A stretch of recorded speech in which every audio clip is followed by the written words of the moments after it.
In this very simple lesson, we want to look at the WK Web View. This is an API that allows us to view web content and interact with them. So let's get into Xcode, and here I'm going to start a new application, and I'm going to call it Web View Application. And I'm going to save it in here. So now I'm going to head into my view controller. And here, the first thing I'm going to do is I'm actually going to import my WebKit into it. So I'm going to say import WebKit. And then for my WebKit, what I'm going to need is basically a few things. One of them is going to be a web view. And then I need a function that's going to load my website to that web view. So I'm going to say @ib outlet, the same usual stuff, weak variable, let's call it my web view, which is going to be of the type WK web view. So that's the very first thing. And then I need to have a function to load this to my, basically load this content to my web view. I'm going to say @ib action function, let's call it load my website. Now we need to connect the two of these within our storyboard. I also want to add one more thing, which is I need to have a progress view that shows me the progress of loading my content. So here I'm actually going to duplicate this. I'm going to call this one, let's call it my progress view, which is also of the type UI progress view, UI progress view. So I have all these three that I have to connect them. So I'm going to head into a storyboard. In my storyboard, I'm going to do this. I'm going to say, let's have a web view. When you search for web view, you will find two types of web views. One of them is the UI web view that Xcode tells you it's been deprecated. And then the other one is the WK web view, the new version of it. So we use the WK web view. I'm going to say, this is my web view. Let's have it in here. And then I'm going to have a button that's going to load my content into here. So that's going to be a button. So for my button, I'm going to place it here, say load web. And I want to have a progress bar that shows me how much the web view has been loaded already. One thing I want to be doing in here right at the very beginning is I want to actually make my progress 0, so it doesn't show any progress. And then of course I connect everything accordingly. So this is my web view, this is my progress view, and of course this is my load website touch up on site.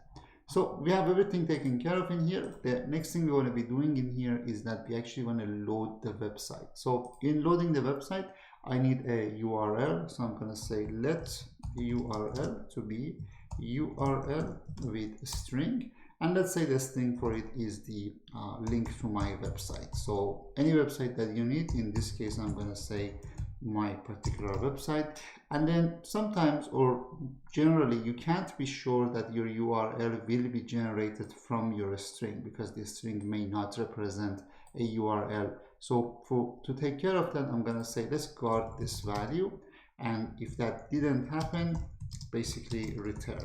So we assume that this URL is working if we want to continue. Now, if that is working, I'm going to go ahead and say let's call it request. That becomes a URL request with this URL, and the URL is obviously URL.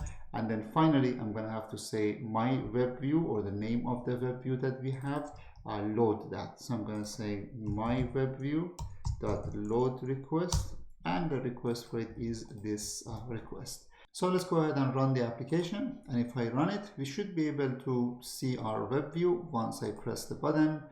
Don't worry about the warning down there. It basically loads it within this web view, which basically gives me the content of that website. However, we didn't see the progress in here. And the next thing I want to take care of is the progress.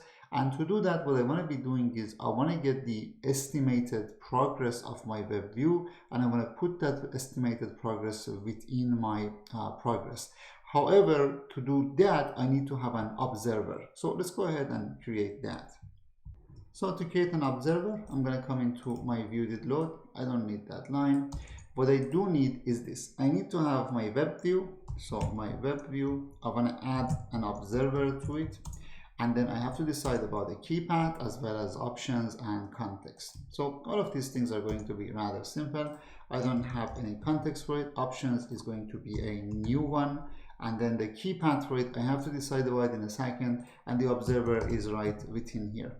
Let's go ahead and write a keypad for it. And to write a keypad, I'm going to say I have a variable. Let's call this one estimated progress.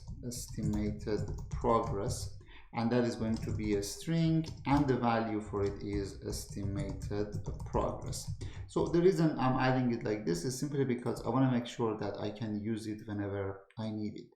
Now, if I try to add this to my keypad, it's going to give me a little warning, and you will see in a second why that is happening. So if I say keypad, it says it must be an Objective-C property. So I actually have to go in here and say Objective-C property, and that becomes my keypads now. So we are adding the observer, but if you're adding the observer, it also means that I should basically read the value for the observer. So I'm going to come maybe after here so we can see both of these together. I'm going to say let's use the observe value. So observe value, I want to use the function that has all the different inputs to it. I'm going to say the value I'm trying to observe is the value for a certain keypad within a context, and we look for the changes in it. So here I'm going to say if keypad, if this value keypad was the value that I have in here, my estimated progress. So let's go ahead and build a keypad out of that. So if this was this particular keypad, is not auto-completing for me because I have to make a capital P in here. If this was the same keypad that we are observing, then we want to basically see the progress of it. So here I want to get the estimated progress of my web view. So I'm going to say let's say current progress. This would be self.myWebView, which for some reason is not auto-completing for me. I think the issue is here that I've actually used a version of the function that is a class function while I'm trying to get access to content that are not static. So I'm going to actually drop this from here. So I actually have the instance version of it. So then I could basically say my web view exactly dot estimated progress. This value is a double value. We keep that in mind in case that becomes important. Then I'm going to go ahead and say self.myProgressView.progress, and this value is float. So I actually have to get the float value of this current progress because that was a double value. And that pretty much takes the current estimation of the progress and puts it within the progress view. And that's pretty much all we have to do. If we go in here and we rerun the application, we should be able to see the progress over there. It might be too fast, but still we actually see that it's going and we see the progress. So one more time, yes, we can actually see the progress going on. The last thing that you want to be doing in here is that you basically want to add a deinit, which is basically for whenever your view controller is deinitialized, and then you're going to go ahead and say in my deinit, basically do this remove observer. What do we want to remove? We want to remove observer from here for the keypad, which is basically this keypad. So we make sure that we are not observing this once the application has been done basically. So that's pretty much it for how we use the web view or the WebKit view. In the next lesson, we're going to look at how we use Safari basically.